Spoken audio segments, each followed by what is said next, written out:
battered hands are all you own.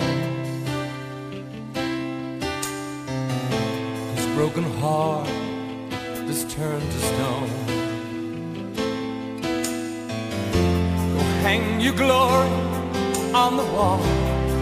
There comes a time when castles fall, and all that's left is shifting in the sand. You're out of time, you're out of place. Look at your face, that's the measure of a man.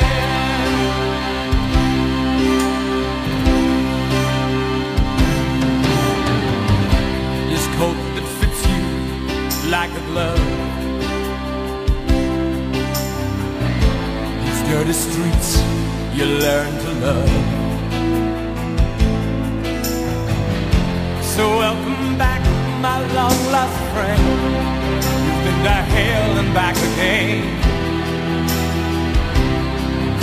and God alone knows how you crossed that span.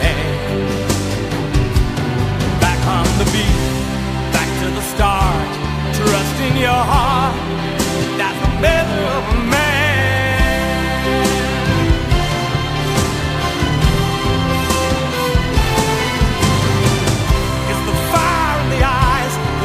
On the hand, and the things you understand, hurling the ties from which you once ran, that's the measure of a man. Dennis Colthorpe died a year ago today.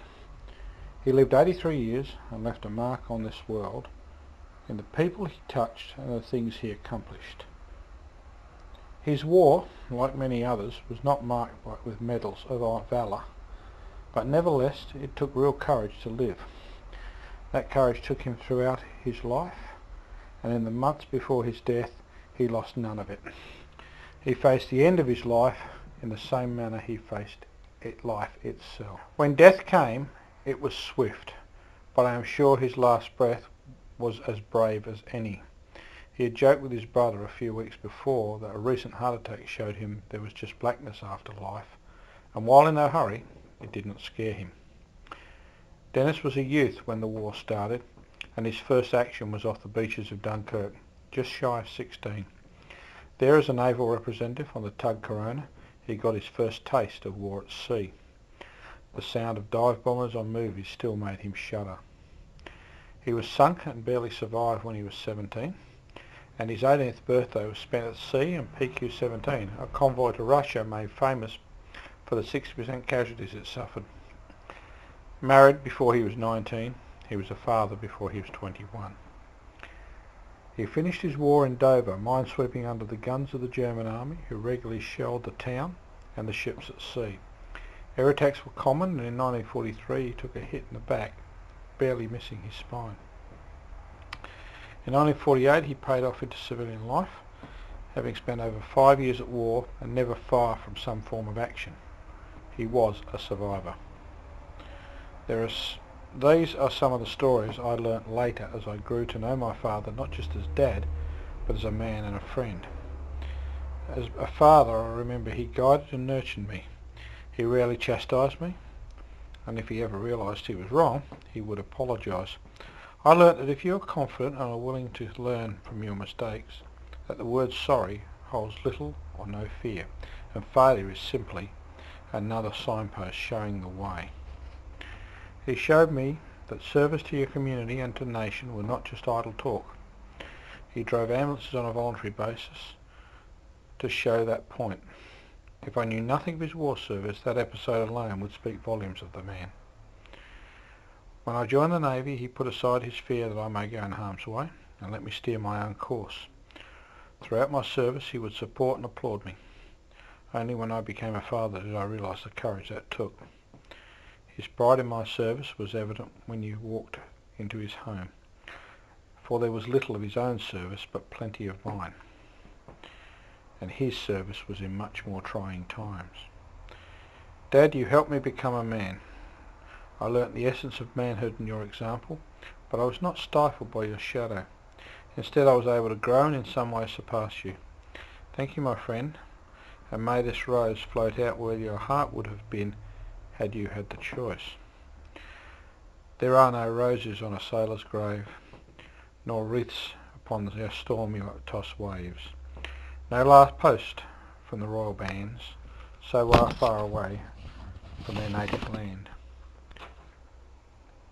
No heartbroken words carved in the stone, just shipmates' bodies floating there alone. The only tribute are a seagull's sweeps, and the teardrops a loved one weeps. You come full circle, now you're home. Without the gold, without the chrome. And this is where you've always been. You had to lose so you could win. And rise above your troubles while you can. Now you can love, now you can lose, now you can choose. That's the measure of a man.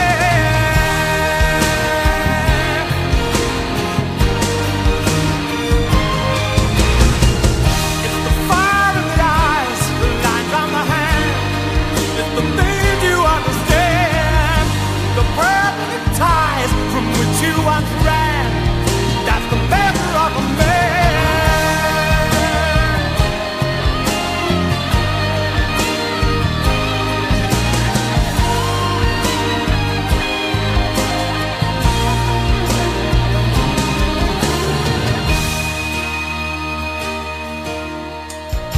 You come full circle, now you're home.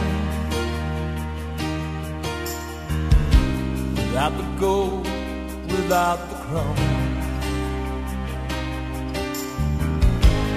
This is where you've always been. You had to lose so you could win. Rise above your troubles while you can. Now you can love, now you can lose, now you can choose.